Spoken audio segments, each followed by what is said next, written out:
clock ticking, under 10 seconds. RG3 throws it to backup tight end Luke Wilson in the end zone. He can't make the catch. Minka all over him. So you know what happens? We go to the fourth. That's what you saw right there. Juju Smith-Schuster getting in the end zone. Nice little celebration from him. Big Ben waving everybody off.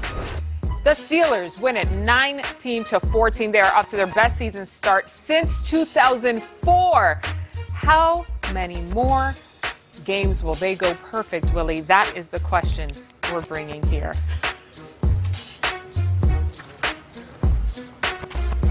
To be bluntly honest, man, I'm really disappointed in our performance tonight. We did enough to win, but that's all. It was really junior varsity, to be quite honest with you, and it was in all three phases. We couldn't run the ball effectively when we needed to. We dropped too many significant passes, very catchable, makeable passes. We didn't make significant plays in the special teams game. Our kickoff coverage unit wasn't good enough. We turned the damn ball over. We gave up big plays in critical moments on defense. Can't have it. Whatever happened, they didn't blink, you know, and that was our goal, not to blink, because we're not going to be, pushed around by something that we can't control, you know, and we control the things we can control in that sense, and that's the real test. And I think that's that type of adversity that great things are built on. That's what I'm proud of these guys for, and the way they handled that, and the way they just one day, he kept getting hit with these gut punches, and they just kept coming to the next day, and I'm proud of them for that.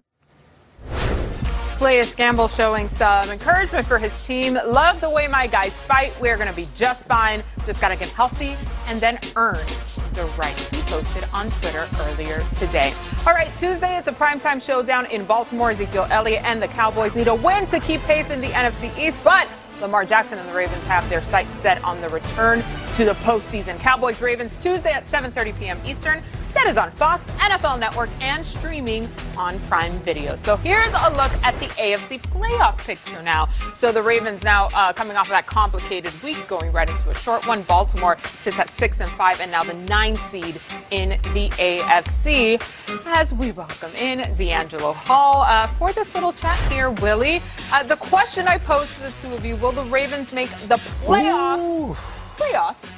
Let's take a look at the rest of their schedule here, gentlemen. So, of course, let's go to the Browns first on the other side there. Well, they already beat the Jags, right? So we already got that victory. They're 8-3. We're going to 13. So the Titans, I'm going to say the Titans is red hot. The Titans run the ball better than anybody in the league. They're getting the passing game going. A.J. Brown. I want to see a little bit of Corey Davis get going and Jonnu Smith. But I'm going to give them a L for that one. And then they're going to play the Ravens again, okay? This time, Lamar Jackson going to be in the house. So I'm going to give them another L right there. The Giants, we're not going to even talk about that. Not playing well right now, so I'm going to give them the dub on there. And then they face the Steelers. The reason why I'm going to give them a win against the Steelers is because the Steelers are going to have the division wrapped up. They're probably going to have the first seed in the AFC. Wait, maybe it depends on the Chiefs. So they'll be fighting for that. But if they do, they will be resting players. So depending on Week 17, I'm going to still give them the win because the Steelers don't want to get anybody hurt for the playoffs. Remember, guys, the reason we're showing you this side by side is what happens with the Browns. It's going to affect the Ravens because they're in the same division, and I don't think they're going to send 3 teams, right?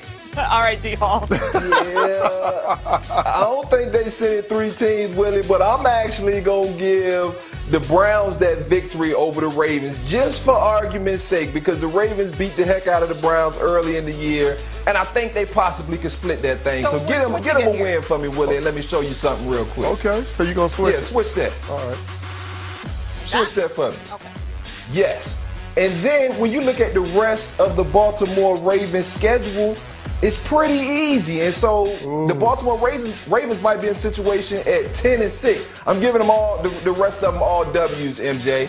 If you look at the rest of their schedule, they're all pretty much layups, right? Oh, my bad. And so they could be sitting at 10-6 and still possibly not make the playoffs. That's going to be the wild part about it.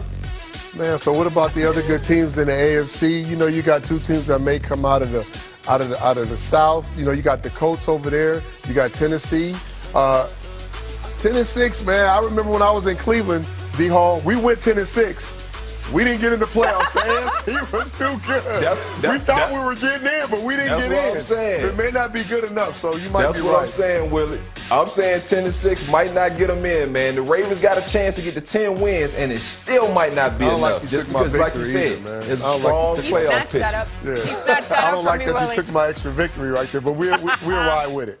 Keep just this, for argument's screenshot sake. it. Just for argument's sake. Receipts for later. We'll see who's right. All right, guys, thanks. And this year, you at home, you can have a say in this year's Pro Bowl presented by Verizon. The Pro Bowl may look different this year, but the best players will still be recognized. Show your love, cast your vote, and make sure your favorite players still earn their place on the 2021 Pro Bowl roster. You can vote today at NFL.com/Pro Bowl votes. Of course, we pick all the games each week, as you guys know, here on Total Access. We post them on Twitter and on Instagram. You can find me at MJ Acosta TV. Follow for the picks, not just that, but a lot of behind-the-scenes stuff as well. All right, the Total Access game of the week, Rams and Cardinals, implications in the NFC West, implications in the NFC playoff picture, and it may be decided by a single mano-a-mano matchup. But who is mano number one, uno, and who is mano numero dos? The answer is next. He does. Touchdown, Juju Smith-Schuster. The Steeler offense finally smells the chalk.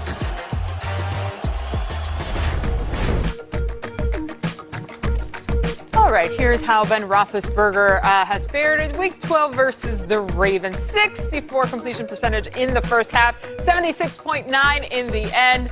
Passer rating improved from 62.9 in the first half to 98.4 after that.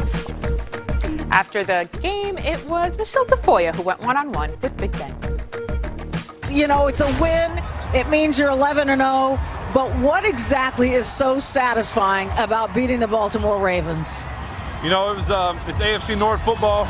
We're happy for the win, but not real happy the way we played today. Why not? Because we didn't play good enough. I didn't play good enough. Well, like I said, we'll be happy with the win, but offensively, that wasn't good. How much do you think that was a factor of just the strangeness of this week? Well, there was a lot of it. It is what it is. We don't make excuses. You know, thank the Ravens and Roger Goodell for moving this game one day, so we ended up playing the snowstorm yesterday. So thank you. Well, Ben, you know, there was a point they came back and cut the lead to 5 when Trace McSorley came in the game. You come back with a drive in which you throw a floater, and James Washington comes down with it. Now, most of Pittsburgh was holding its breath. What are you thinking as you're waiting for the ball to get caught? Thinking I trust James Washington to make a play, and he did. The guy puts a lot of work in. He busts his butt, and I'm proud of him. What is it about this week that you think the Steelers handled so well that puts you in this position, even if you don't like the way you played, to be able to come out with a victory? You know, the hardest thing about this week probably was the mental aspect of it.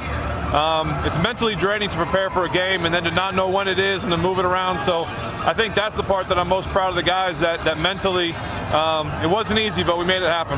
All right, last thing for you, Ben. As you say, you didn't like the way you played. Where do you guys go from here then as you get ready for Week 13? Well, we have a couple hours, then we have our second game, or that doubleheader, whatever we have. No, we got to get ready to go. Washington's coming to town soon, and we have no time. We'll start watching film tonight. Ben, congratulations on the win. All right, thank you. All right, keeping you up to date, Mike Garafolo tweeting this: initial tests on Steelers linebacker Bud Dupree indicate a torn ACL. Per sources that told him and Aditi Kinkhabwala. The test coming to confirm, but the team expects him to be lost for the season. Crushing for the team and Dupree, who is playing on the franchise tag and is slated to be a free agent. We will keep you up to date on any more details from Mike Garafolo and Aditi Kinkhabwala. Okay, now that Week 12 is finally wrapped up, let's transition over to Week 13 and see what other notable matchups